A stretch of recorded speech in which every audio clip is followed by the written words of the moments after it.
Another edition of the KCII Coaches Corner. I'm Ryan Schletter to take you through next hour and a half or so of area football coaches here today. And let's go over the scores, first of all, before we start talking to our first coach here. And it was Washington defeating Fairfield by the score of 58-21 last night. Mount Pleasant, second ranked in Class 3A, defeating Davis County 42-13. Centerville over at Fort Madison 18-7. Keokuk 14, Albia 6. It was Sigourney Keota 62, Mid-Prairie 20. Waco back in the winning track with a 49-6 victory. And it was Highland Lone Tree over Columbus 58-14. Pekin over Moravia Molten Udell 49-26. Winfield-Mount Union shuts out Midland at 52-0. And L&M got a victory over Wilton 27-6. We will return right after this. We finally decided to start our big home improvement project. We thought we had every detail in place, but we forgot about one thing. Who's going to pick up the refuse? Whoa, hey, that was close. Watch out. Then someone told us about Mark's Sanitation. They're fast, reliable, courteous. Mark's Sanitation offers daily pickup in town and also available for one-time cleanups. Contractors are always welcome to call for quotes on construction jobs, building debris, and remodeling jobs.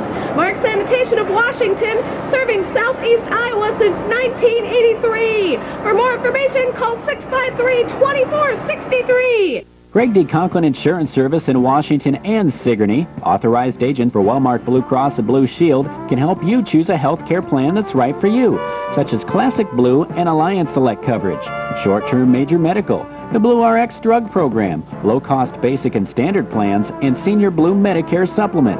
Contact Craig D. Conklin Insurance Service at the Washington or Sigourney office. Wellmark Blue Cross and Blue Shield of Iowa is an independent licensee of the Blue Cross and Blue Shield Association. Watch this. Here come the Demons to the line of scrimmage. And the 2nd and 8 play. And it's going to be Andy Six again. This time he breaks a tackle. He breaks another. He's at midfield. Andy Six down to the 40. He's to the 30. He's to the 20. They'll never catch Andy Six. He's going to get in there for the Demon touchdown. And back to the left side goes in motion. Givak back to pass. Ball is fumbled. Alex Six got to him first. And it was picked up by Saboski. The Demons recover the fumble. They're going to have possession at the 33-yard line. Alex Six went in for the sack. And then the ball was loose, picked up by the Demons. They're going to get it. There's a pitch out going to Chris Jarvis, looking for a hole on the left side. He's got a wall of blockers to the 50, the 40. Oh, he flew through that to the 30, still on his feet at the 20 to the 10, and into the end zone. That dude just picked up steam at midfield, and all of a sudden he went through there. I don't even want to talk about it. It's like a dart. How did that? It did look like, well, maybe he'll pick up 4 or 5 yards. All of a sudden, like you said, Ryan, he just put it into over-accelerated gear. So the Washington Demons coming away with the victory last evening down at Fairfield. So Washington getting the victory 58-21. A great victory for the Washington Demons, continuing to go undefeated. 2 undefeated teams now in the district, Washington and Mount Pleasant. And Steve Roth joins us now as part of the KCII Coaches Corner. Head coach Lloyd Cisco on the road here this morning, not able to join us here. And before we start talking about this game, before I forget, I want to mention that you're going to have a busy day here, Coach. There's a Washington junior varsity game. We want to take an opportunity here to, I know the freshman team always gets a chance to play before the varsity, but now is a chance for maybe some Demon fans to head on out there and take a look at the JV team. Yeah, with the freshmen winning last night, big. The JV plays this morning at 10 o'clock at Case Field. We play Fairfield JV, and our JV's 2-1 with Jeremy Greiner running against Centerville Friday night. Last Monday night, he ran very well. He had 160-some yards. So we got a nice little squad there, and we play at 10 o'clock against Fairfield this morning, Ryan. All right, so a chance for some Demon fans to head out there. Also, the Washington Invitational Volleyball tournament going on at the gym. We got the Hawkeye game up in Iowa City. That's also televised. We have the broadcast here on KCII. But let's talk some Demon varsity football now. The Demons go 4-0 in district play. 533 yards of total offense against the number 1 ranked team in the district, Fairfield, according to their defense. You know, Fairfield had given up only 55 points in 3 games, and now in 1 game they would give up 58. Let's talk about the offense, Coach Roth. Again, 3 backs. Chris Jarvis, 187 yards, 152 yards for Andy Six. Kelly Williams, a back after sitting out last week, 120 yards. He didn't seem to miss a step. 3 backs getting 100 yards. I mean, another good offensive performance for the Demons. Speed kills, Ryan. And we got it, I'll tell you, between Chris, Andy, and Kelly. They're tremendous. As you said on the radio last night, get up and go. They have the speed of sprinters, 100-yard dash people, and between Chris and Andy and Kelly, even Adam. Adam's a great sprinter too, and he showed that last night. It's just a credit to those guys because they've put a lot of time into it, and like I said, they are very fast. But we always go back to the holes can't be open, and I know we can't talk about these guys enough, but the holes can't be open unless you got Brett Krantz and Steve Stewart and James Harris and Jens Nessingen, Jeremy Redlinger, Jake Quinn, Dan Bump, and Alex Six blocking for them, and I think they've really stepped up a notch and really made some outstanding holes. And like I said, they don't need a big hole. They can spurt through, and once they get through that first initial line, they go, and nobody catches them. Sometimes I don't feel like we give enough credit to that offensive line, and as we said this year, with the speed of the Demons, give them an inch, they'll take a mile, and the line is certainly providing those holes.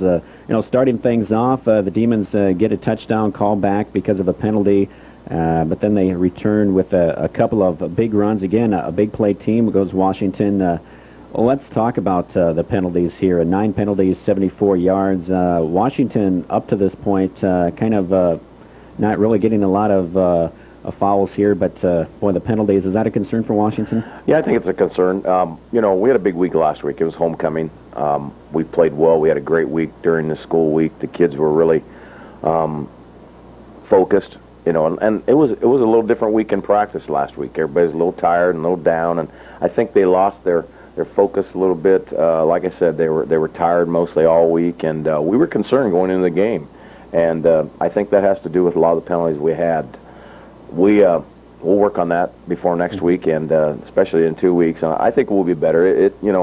You can't play a perfect game, and if we can still get 9 penalties and still put 58 points on the board, we'll take it.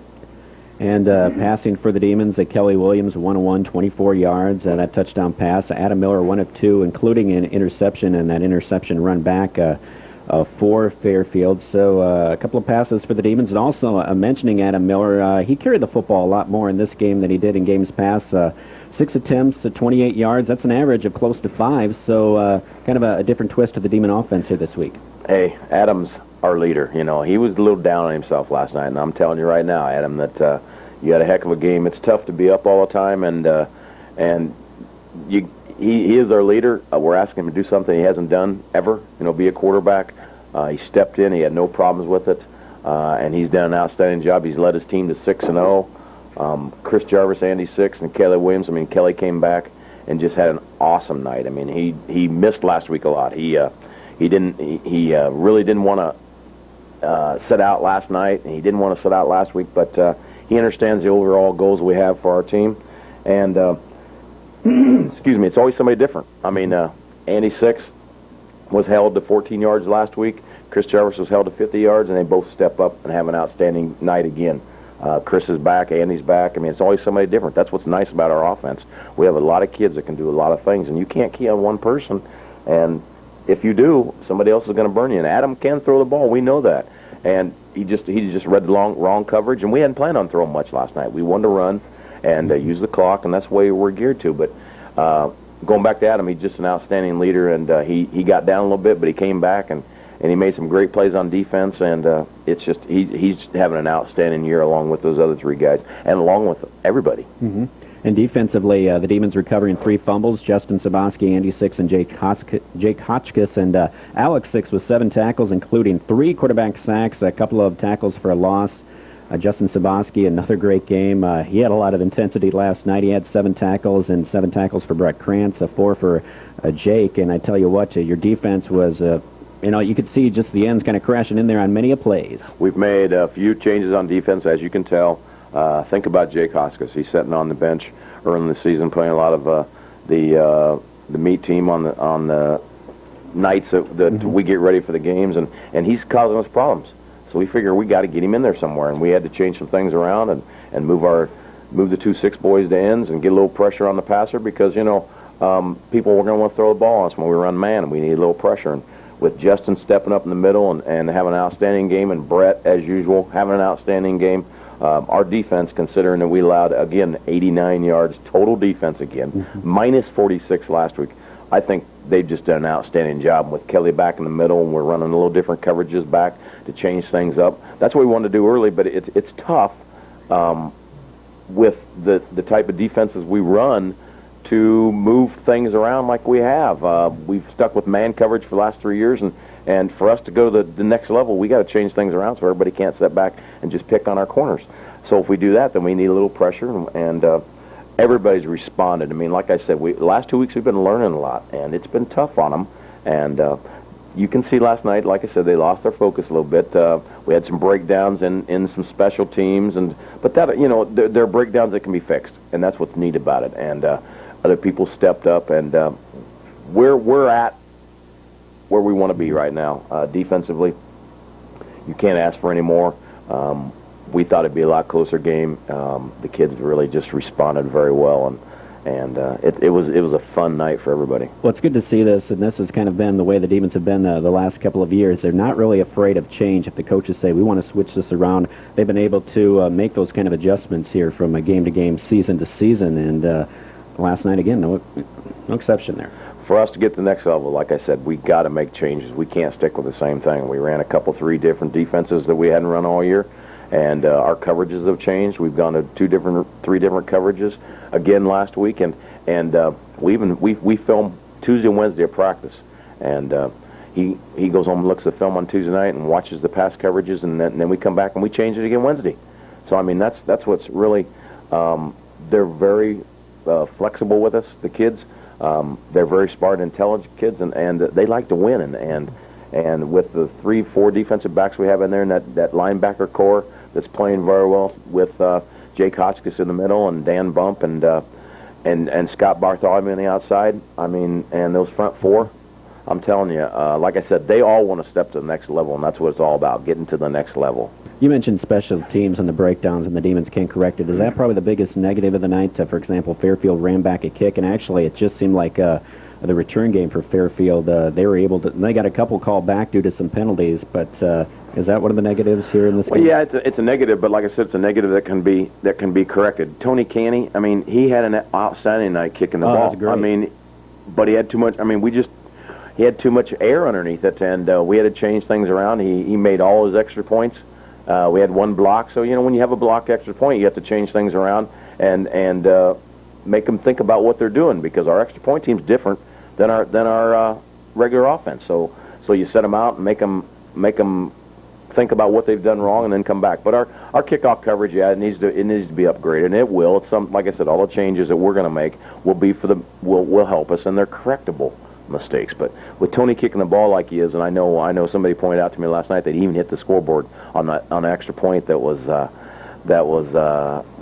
we had a 5-yard penalty, and he hit it higher than Stiegel hit it 2 years ago. Mm-hmm. So that's a pretty good compliment for Tony Canny.